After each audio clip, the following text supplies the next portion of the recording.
从我这里可以很明显的看到它是透光的。只有体验才是真实的。我是 River， 分享 XR 游戏硬件和外设。这次让我们来去评测 Quest 最新发布的透气式面罩和开放面罩。本来是代购了 Quest 3S 的开放透气面罩和 Quest 3的开放式面罩，但是因为代购买错了，现在只有 Quest 3S 的透气面罩到货。下一次我们再来开 Quest 3的开放式面罩。感兴趣的小伙伴欢迎关注。我们在日本购买的终于经过了艰难险阻送到了我们手中。废话不多说，我们就开始开箱。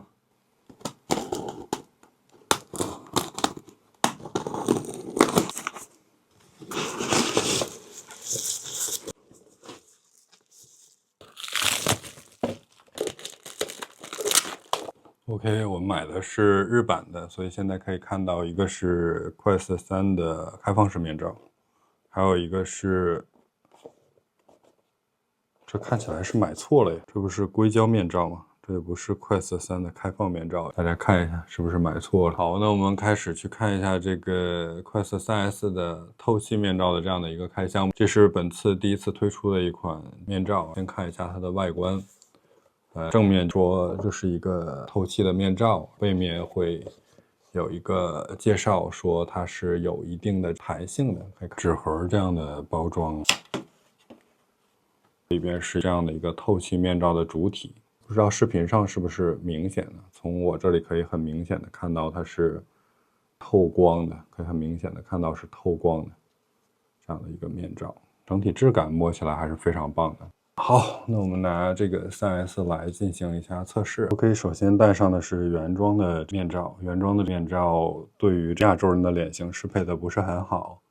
所以现在在鼻子尖的这个地方可以很明显的看到是透光的，这个地方是透光的，有一点对脸部的这叫什么苹果肌的这个地方是有比较重的这样的一个压迫的。单元上面罩的在左右两边遮光性是非常好的。之前试着用它去做过一些健身，你的里边还是有一些闷，会有一些汗在上面的。那我们现在来试一下换成这个透气的面罩。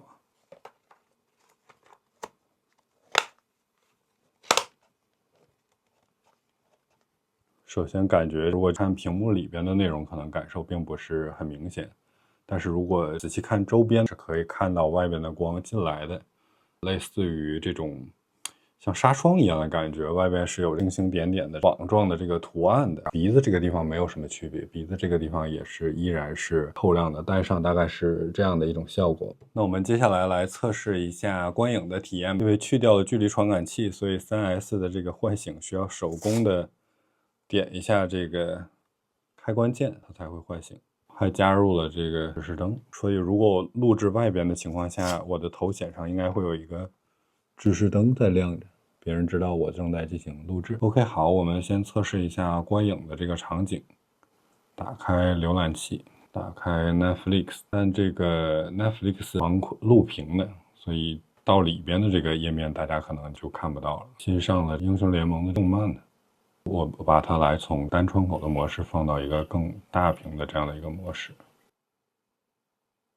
当你放到大屏模式的时候，它里边会自动的把周围的去做一个变暗，所以这个时候你去看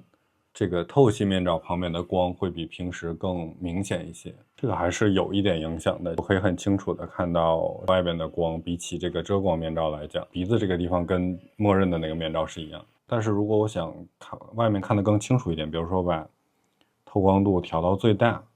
那这个影响就小一些，因为跟外边的光是差不多的。所以从我自己来讲，如果我是去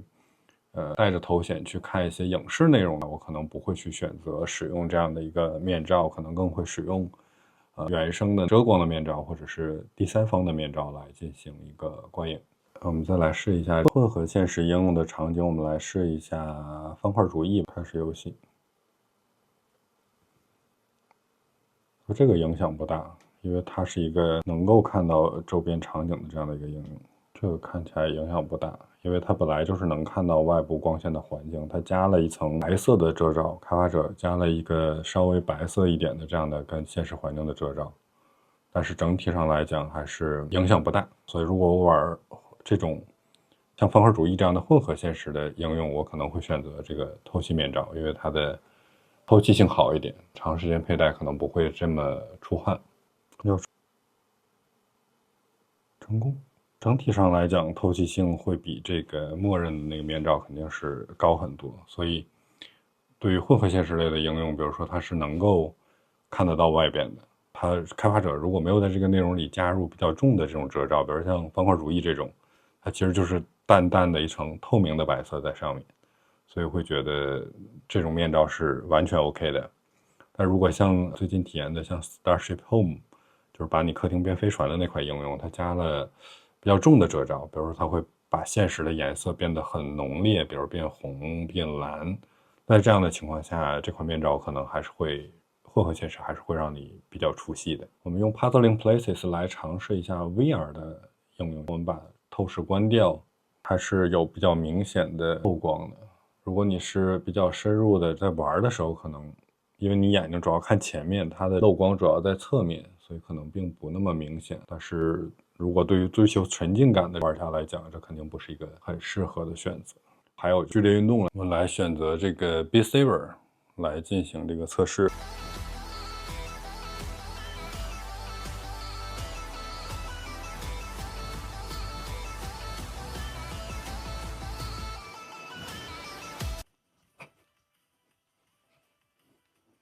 事实上现在已经出汗了，但整体上跟过去的面罩相比，现在感觉面部的出汗量是少很多的。可以看到在面罩上还是会有一些汗渍在直接贴脸部的部位。所以从前面的测试情况上来看，一个是默认买 Quest 3S 戴的面罩，一个是Quest 3S 的这种透气面罩。我的建议是说，如果你是一个喜欢去做这种剧烈的 VR 运动的，或者喜欢去做这种 VR 健身的用户，或者你是玩混合现实应用的这种用户的话，那么这种透气的面罩还是值得推荐的。